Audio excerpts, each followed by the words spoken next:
Siguiente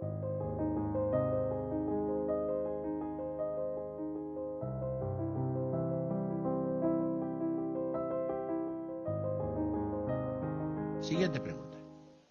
Agustín Villarruel, del Rubí. Si el Santo Padre ya aceptó las misas en latín, le están dando la razón a Monseñor Lefebvre. Y si Monseñor Lefebvre murió excomulgado, ¿en qué situación está en este momento? Bueno, mire, la excomunión de Monseñor Lefebvre es muy discutible, porque es una pena que se aplica siempre de acuerdo a las disposiciones del sujeto. Monseñor Lefebvre lo hizo conocer ampliamente. Insistió muchísimo ante la Santa Sede que le dieran un obispo que continuara su obra. Lo pedía insistentemente, como le dieron, por ejemplo, al Opus Dei, ¿verdad? Que, claro, gozaba de mucho más favor con el Santo Padre, ¿verdad? Y se lo dieron perfectamente.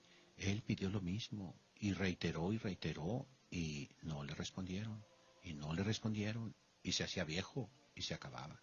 Entonces tomó la decisión, junto con el obispo Castro Meyer de Brasil, de la diócesis de Campos, de ordenar obispos, que siguieran ordenando sacerdotes. Y eso lo hizo pensando en que la iglesia tradicional se iba a acabar. Y le digo yo, exceptuado el caso de los obispos perseguidos en China, que siguen celebrando el tridentino más o menos, exceptuado el caso de Inglaterra, que tiene un indulto un poquito más general, y los poquísimos indultos a nivel mundial que hay de la misa tridentina, yo estoy de acuerdo con Lefebvre, se hubiera acabado. Y eso es un tesoro en la iglesia, que se conservó gracias a Monseñor Lefebvre. Esa excomunión, para mí, como jurista, no fue válida. O sea, fue válida en cuanto la promulgó el Papa, pero fue inválida en cuanto que los sujetos no obraron con esa intención. En la iglesia, el ordenar obispos sin un mandato papal es algo nuevo, relativamente. Al inicio no era así. Usted vea la historia de la iglesia, ¿verdad? Segundo, la desobediencia de Lefebvre está mitigada por un bien mayor más alto. Y ahí los escritos de Lefebvre no están condenados por la iglesia, al contrario, defienden a la iglesia. Y yo puedo decirle que es un hombre muy equilibrado, muy ponderado, que no es un extremista, no es un integrista como lo acusan. Y pues si estamos en el ecumenismo con los que no son cristianos, mucho más lo debemos estar con los que sí son cristianos, y que no se trata de ecumenismo. Lefebvre no entra en el ecumenismo, es uno de nosotros, como dijeron los sacerdotes de Campos en Brasil, cuando ya se unieron plenamente con la Iglesia Católica, formando una asociación de sacerdotes San Juan María Vianney. Nosotros nunca nos hemos salido de la iglesia, son ustedes los que se fueron. Y es cierto. Por eso el Papa, hijo, está haciendo todos los esfuerzos porque ya en la iglesia se vuelva a los 5 sentidos, ¿verdad? Lefebvre pagó el pato, podemos decir. Yo pienso que está en el cielo. Es toda una vida que dio por la iglesia. Y sufrió lo que pues tantos han sufrido. Yo conozco muchos sacerdotes, obispos, ejemplares en los años que viví yo en Roma, en las idas que he dado allá, que han sufrido tremendamente por amor a la iglesia. A lot of people ask, what's the status of the Society of St. Pius X? Is it schismatic? Is it irregular? Is it non-recognized? Can you share what you shared in the book and maybe add anything more? Yes, firstly, we have to say what is schismatic. According to the tradition of the Church, schismatic are people who are refusing, in principle, the authority of the Pope. Let us say the Orthodox, they are called not heretics usually, but schismatics, right, because they are rejecting, in principle, the authority of the Pope. Yes. And so, but the fact of the episcopal ordination without the papal approval, it was in the old canon law not punished automatically with excommunication. And so only in the new code of canon law.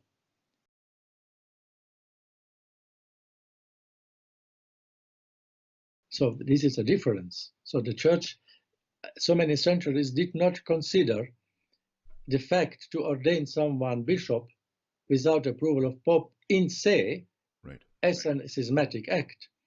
And the church history shows us that, for example, the entire first millennium, the majority of the bishops were ordained without asking Rome, the Pope, for the approval. They simply ordained bishops in maintaining the unity with the Pope and mentioning him in the Eucharistic prayer or consulting the Pope in some, and so maintaining the unity in this way. Let us say all these saints which we know, Saint Athanasius, Saint Basil, they were not ordained with the approval of the Pope. No. And so on. We can make so many examples. And therefore, this is not pertaining to the deposit of faith. The act of ordination can be done in different ways. And if there is an emergency situation, to my opinion, it is in which we are living, even after the introduction of the new Mass, which is substantially a kind of Protestantization of the center of our life, which is the Holy Mass, even if it is celebrated correctly, the texts of the new Mass itself, like the offertory prayers, for example, the second canon, and so on, this is Protestantizing, without doubt. And so Archbishop Lefebvre had not a true schismatic intention when he ordained, because he asked until the last moment the Pope to approve this. So if someone, usually the schismatic bishops, they don't care of the Pope. Yeah, the Eastern Orthodox don't write to Rome. And even other sedevacantists or other, they even don't want to ask the Pope for permission. But Archbishop Lefebvre, they wrote several letters until the last moment with very much respect and reverence, and asking that he wanted to ordain them with the approval of Rome. And all this is a demonstration that he did not this in a schismatic intention. It is obvious. And we have to be just also and fair.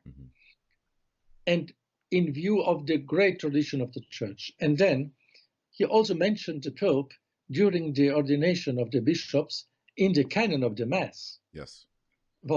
And this is a proof that he maintained the desire to be united with Rome, but in specific historical difficult situations, he could not act in another way. And he did this not to make a new parallel church, and he said this, but to do a real help and a service for the Roman Church itself, for the popes, who in the future, which God knows, will thank him that he did this. Yes.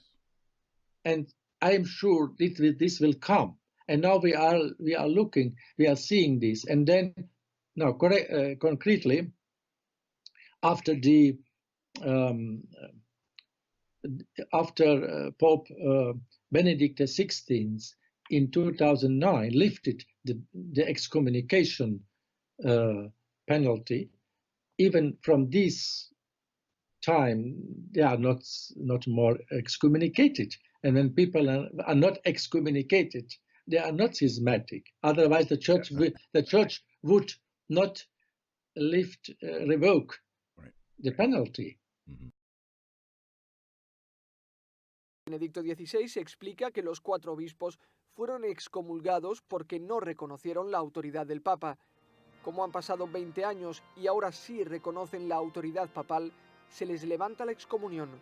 Pero eso sí, tanto ellos como sus seguidores siguen fuera de la Iglesia Católica.